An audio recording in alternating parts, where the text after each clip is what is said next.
ಬೆಂಗಳೂರಿನ 4 ಲೋಕಸಭಾ ಕ್ಷೇತ್ರಗಳನ್ನ ಗೆಲ್ಲುವುದಕ್ಕೆ ಬೆಂಗಳೂರು ನಗರಾಭಿವೃದ್ಧಿ ಸಚಿವರೂ ಆಗಿರುವಂತಹ ಡಿಸಿಎಂ ಡಿಕೆ ಶಿವಕುಮಾರ್ ತಂತ್ರಗಾರಿಕೆಯನ್ನ ಮಾಡುತ್ತಿದ್ದಾರೆ. ಬೆಂಗಳೂರು ನಗರ ಉಸ್ತುವಾರಿ ಸಚಿವರೂ ಆಗಿದ್ದಾರೆ ಡಿಕೆ ಶಿವಕುಮಾರ್.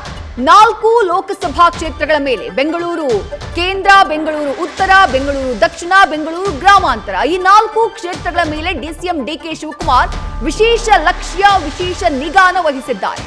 ನಗರದ ಕಾಂಗ್ರೆಸ್ ಶಾಸಕರನ್ನ ವಿಶ್ವಾಸಕ್ಕೆ ತೆಗೆದುಕೊಳ್ಳುವಂತಹ ಕೆಲಸದಲ್ಲಿ ಡಿಕೆ ಶಿವಕುಮಾರ್ ನಿರತರಾಗಿದ್ದಾರೆ. ಮತ್ತಷ್ಟು ಡೀಟೇಲ್ಸ್ ನಮ್ಮ ಪ್ರತಿನಿಧಿ ಶಿವಪ್ರಸಾದ್ ನೀಡ್ತಾ ಹೋಗ್ತಾರೆ. ಶಿವಪ್ರಸಾದ್, ಕೇವಲ ಬೆಂಗಳೂರು ನಗರ ವ್ಯಾಪ್ತಿ ಅಂತ ನಾವು ಕನ್ಸಿಡರ್ ಮಾಡೋದಾದ್ರೆ 28 ವಿಧಾನಸಭಾ ಕ್ಷೇತ್ರಗಳಲ್ಲಿ 12 ವಿಧಾನಸಭಾ ಕ್ಷೇತ್ರಗಳಲ್ಲಿ ಕಾಂಗ್ರೆಸ್ನ ಶಾಸಕರಿದ್ದಾರೆ. ಇನ್ನು ಬೆಂಗಳೂರು ಗ್ರಾಮಾಂತರ ವ್ಯಾಪ್ತಿಗೆ ತುಮಕೂರು ಹಾಗೆ ರಾಮನಗರದ ಒಂದಿಷ್ಟು ವಿಧಾನಸಭಾ ಕ್ಷೇತ್ರಗಳು ಕೂಡ ಬರುತ್ತೆ. ಅಲ್ಲೂ ಕೂಡ 4 ಕಾನ್ಸ್ಟಿಟ್ಯೂಯೆನ್ಸಿಗಳಲ್ಲಿ ಕಾಂಗ್ರೆಸ್ನ ಶಾಸಕರಿದ್ದಾರೆ. ಇವರೆಲ್ಲರನ್ನ ಒಟ್ಟುಗೂಡಿಸಿ ಗೆಲುವಿಗಾಗಿ ಡಿಕೆ ಶಿವಕುಮಾರ್ ಯಾವ ರೀತಿಯಾದಂತಹ ತಂತ್ರಗಾರಿಕೆಯನ್ನ ಮಾಡ್ತಿದ್ದಾರೆ ಶಿವಪ್ರಸಾದ್? ಖಂಡಿತವಾಗಿ ವಿಜಯಶ್ರೀ, ಈ ಬಾರಿಯ ಲೋಕಸಭೆ ಚುನಾವಣೆಗೆ ಸಂಬಂಧಪಟ್ಟಂತೆ ಪ್ರಮುಖವಾಗಿ ಉಸ್ತುವಾರಿ ಸಚಿವರಿಗೆ ಹೆಚ್ಚಿನ ಜವಾಬ್ದಾರಿಯನ್ನ ನೀಡಲಾಗಿದೆ. ಅಂದ್ರೆ ಪ್ರಮುಖವಾಗಿ ಟಿಕೆಟ್ ನೀಡಿಕೆ ವಿಚಾರದಲ್ಲೂ ಕೂಡ ಹೈಕಮಾಂಡ್ ನಾಯಕರು ಅವರು ಸೂಚಿಸಿದಂತ ಅಭ್ಯರ್ಥಿಗಳಿಗೆ ಟಿಕೆಟ್ ಅನ್ನ ನೀಡಿದ್ದಾರೆ. ಈಗ ಜಿಲ್ಲಾ ಉಸ್ತುವಾರಿ ಸಚಿವರಾಗಿರ್ತಕ್ಕಂಥ ಅಂದ್ರೆ ಬೆಂಗಳೂರು ಉಸ್ತುವಾರಿಯನ್ನ ವಹಿಸಿಕೊಂಡಿರ್ತಕ್ಕಂಥ ಡಿಸಿಎಂ ಡಿಕೆ ಶಿವಕುಮಾರ್ ಅವರು ಬೆಂಗಳೂರಿನ 4 ಲೋಕಸಭಾ ಕ್ಷೇತ್ರಗಳನ್ನ ಗೆಲ್ಲಿಸಬೇಕಾದಂತ ಜವಾಬ್ದಾರಿ ಅವರ ಬೆನ್ನಿಗಿದೆ. ಆ ಕಾರಣಕ್ಕಾಗಿ ಈಗಾಗಲೇ ಅಭ್ಯರ್ಥಿಗಳ ಆಯ್ಕೆ ವಿಚಾರ ಕುರಿತಂತೆ ಬೆಂಗಳೂರಿನ ಎಲ್ಲಾ ಶಾಸಕರ ಅಭಿಪ್ರಾಯಗಳನ್ನು ಕೂಡ ಸಂಗ್ರಹಿಸಲಾಗಿದೆ. ಆ ಮೂಲಕ ಟಿಕೆಟ್ ಹಂಚಿಕೆಯಲ್ಲಿ ಯಾವುದೇ ಅಸಮಾಧಾನ, ಗೊಂದಲಗಳು ಮೂಡದಂತೆ ಡಿಕೆ ಶಿವಕುಮಾರ್ ಪ್ಲಾನ್ ಮಾಡಿದ್ರು. ಅದು ಕೂಡ ಈಗ ಸಫಲತೆಯನ್ನ ಕಂಡಿದೆ. ಹಾಗಾಗಿ ಯಾವುದೇ ಗೊಂದಲ ಇಲ್ಲದೆ ಈಗಾಗಲೇ ಅಭ್ಯರ್ಥಿಗಳು ಚುನಾವಣಾ ಪ್ರಚಾರದಲ್ಲಿ ತೊಡಗಿದ್ದಾರೆ.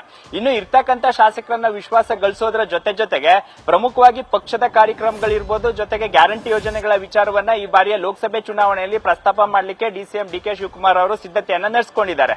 ಅದರಲ್ಲೂ ಡಿಕೆ ಶಿವಕುಮಾರ್ ಅವರು ಪ್ರಸ್ತಾಪಿಸಿದಂತ ಬ್ರಾಂಡ್ ಬೆಂಗಳೂರು ವಿಚಾರಕ್ಕೆ ಹೆಚ್ಚಿನ ವೇಗವನ್ನ ನೀಡ್ತಕ್ಕಂಥ ವಿಚಾರವನ್ನ ಈ ಬಾರಿಯ ಚುನಾವಣಾ ವಿಚಾರದಲ್ಲಿ ಪ್ರಸ್ತಾಪ ಮಾಡಲಿದ್ದಾರೆ ಕಾಂಗ್ರೆಸ್ನ ನಾಯಕರು. ಇದರ ಜೊತೆಗೆ ಈಗಾಗಲೇ ಕಾರ್ಪೊರೇಟರ್ಗಳಿರ್ಬೋದು, ಕಾಂಗ್ರೆಸ್ಸಿನ ನಾಯಕರುಗಳಲ್ಲದೆ ಅಂದ್ರೆ ಬೆಂಗಳೂರು ಭಾಗದಲ್ಲಿ ಇರ್ತಕ್ಕಂಥ ಇತರ ಪಕ್ಷಗಳ ಅಂದ್ರೆ ಬಿಜೆಪಿಯ ನಾಯಕರುಗಳನ್ನು ಕೂಡ ಸೆಳೀಲಿಕ್ಕೆ ಬೂತ್ ಮಟ್ಟದಲ್ಲೂ ಕೂಡ ಈಗ ಡಿಕೆ ಶಿವಕುಮಾರ್ ಅವರು ಸ್ಟ್ರಾಟಜಿಯನ್ನ ರೂಪಿಸ್ತಾ ಇದ್ದಾರೆ. ಅದು ಹಲವು ವಿಧಾನಸಭಾ ಕ್ಷೇತ್ರಗಳಲ್ಲೂ ಕೂಡ ಫಲಪ್ರದವಾಗಿದೆ. ಇದರ ಜೊತೆಗೆ ಪ್ರಮುಖವಾಗಿ ಬೆಂಗಳೂರಿನ ಕಾಡ್ತಾ ಇರ್ತಕ್ಕಂಥ ಕುಡಿಯೋ ನೀರಿನ ಸಮಸ್ಯೆ ವಿಚಾರ ಕುರಿತಂತೆ ಏನು ದೊಡ್ಡ ಸಮಸ್ಯೆ ಇದೆ, ಈ ವಿಚಾರಕ್ಕೆ ಅಂದ್ರೆ ಕುಡಿಯೋ ನೀರಿನ ಪೂರೈಕೆ ವಿಚಾರದಲ್ಲಿ ಮೇಕೆದಾಟು ಅಣೆಕಟ್ಟಿನ ಅನಿವಾರ್ಯತೆ ವಿಚಾರವನ್ನು ಕೂಡ ಈ ಬಾರಿಯ ಲೋಕಸಭೆ ಚುನಾವಣೆಯ ವಿಚಾರವಾಗಿ ಪ್ರಸ್ತಾಪ ಮಾಡಬೇಕು ಅಂತಕ್ಕಂಥ ಸ್ಟ್ರಾಟಜಿಯನ್ನ ಡಿಸಿಎಂ ಡಿಕೆ ಶಿವಕುಮಾರ್ ಅವರು ಹಾಕೊಂಡಿದ್ದಾರೆ. ಇನ್ನು ಪ್ರಮುಖವಾಗಿ ತೆರಿಗೆ ವಿಚಾರದಲ್ಲಿ ಯಾವ ರೀತಿ ಕೇಂದ್ರ ಸರ್ಕಾರ ಜೊತೆಗೆ ಬಿಜೆಪಿ ನಾಯಕರು ಅಂದ್ರೆ ಸಂಸದರಾಗಿದ್ದಂತವರು ಬೆಂಗಳೂರಿನ ಅಭಿವೃದ್ಧಿ ವಿಚಾರದಲ್ಲಿ ಯಾವ ರೀತಿ ಕೆಲಸ ಮಾಡಿದ್ದಾರೆ, ಈ ವಿಚಾರಗಳನ್ನು ಕೂಡ ಈ ಬಾರಿಯ ಲೋಕಸಭೆ ಚುನಾವಣೆಯಲ್ಲಿ ಪ್ರಸ್ತಾಪ ಮಾಡಲಿಕ್ಕೆ ಡಿಸಿಎಂ ಅವರು ಸಿದ್ಧತೆಯನ್ನ ನಡೆಸಿದ್ದಾರೆ.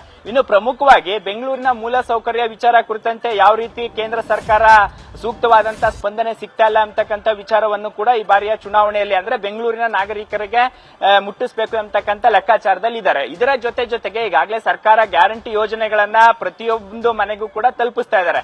ಅಂದ್ರೆ ಅದು ಗೃಹಲಕ್ಷ್ಮಿ ಇರ್ಬೋದು, ಭಾಗ್ಯಲಕ್ಷ್ಮಿ ಯೋಜನೆಗಳು ಬೆಂಗಳೂರಿನ ನಾಗರಿಕರಲ್ಲದೆ ರಾಜ್ಯದ ಎಲ್ಲಾ ನಾಗರಿಕರಿಗೂ ಕೂಡ ಸಿಗ್ತಾ ಇರೋದ್ರಿಂದ ಕಾಂಗ್ರೆಸ್ ಪಕ್ಷ ಅಧಿಕಾರಕ್ಕೆ ಬಂದಂತ ಸಂದರ್ಭದಲ್ಲಿ ಈ ಗ್ಯಾರಂಟಿಗಳನ್ನ ಇನ್ನೂ ಕೂಡ ಮುಂದುವರಿಸಲಿಕ್ಕೆ ಪೂರಕವಾದಂತ ಶಕ್ತಿಯನ್ನ ತುಂಬಿ ಅಂತಕ್ಕಂಥ ನಿಟ್ಟಿನಲ್ಲಿ ಈಗ ಮತಬೇಟೆಯನ್ನ ಆರಂಭಿಸಲಿದ್ದಾರೆ. ಪ್ರಮುಖವಾಗಿ ಇತರ ಸಚಿವರು ಆಯಾ ಜಿಲ್ಲೆಗಳಲ್ಲಿ ಪ್ರಚಾರವನ್ನ ಮಾಡಲಿಕ್ಕೆ ಸಿದ್ಧತೆಯನ್ನ ನಡೆಸಿಕೊಂಡಿದ್ರೆ ಡಿಕೆ ಶಿವಕುಮಾರ್ ಅವರು ಇತರ ಕ್ಷೇತ್ರಗಳಿಗಿಂತ ಹೆಚ್ಚಾಗಿ ಬೆಂಗಳೂರು ಉಸ್ತುವಾರಿ ಸಚಿವರಾಗಿರೋದ್ರಿಂದ ಈ 4 ಲೋಕಸಭಾ ಕ್ಷೇತ್ರದ ಅಭ್ಯರ್ಥಿಗಳನ್ನ ಗೆಲ್ಲಿಸಬೇಕು ಎಂಬತಕ್ಕಂಥ ವಿಶ್ವಾಸದಲ್ಲಿದ್ದಾರೆ. ಜೊತೆಗೆ ಪ್ರಮುಖವಾಗಿ ಈ ಬಾರಿಯ ಲೋಕಸಭೆ ಚುನಾವಣೆಯಲ್ಲಿ ಸ್ಥಳೀಯ ಅಭ್ಯರ್ಥಿಗಳಿಗೆ ಟಿಕೆಟ್ ಅನ್ನ ನೀಡಿರ್ತಕ್ಕಂಥ ವಿಚಾರವನ್ನು ಕೂಡ ಪ್ರಸ್ತಾಪ ಮಾಡಲಿದ್ದಾರೆ. ಅಂದ್ರೆ ಬಿಜೆಪಿಯಲ್ಲಿ ಹೊರಗಿನವ್ರಿಗೆ ಕರ್ಕೊಂಡು ಬಂದು ಟಿಕೆಟ್ ಅನ್ನ ನೀಡಿದ್ದಾರೆ.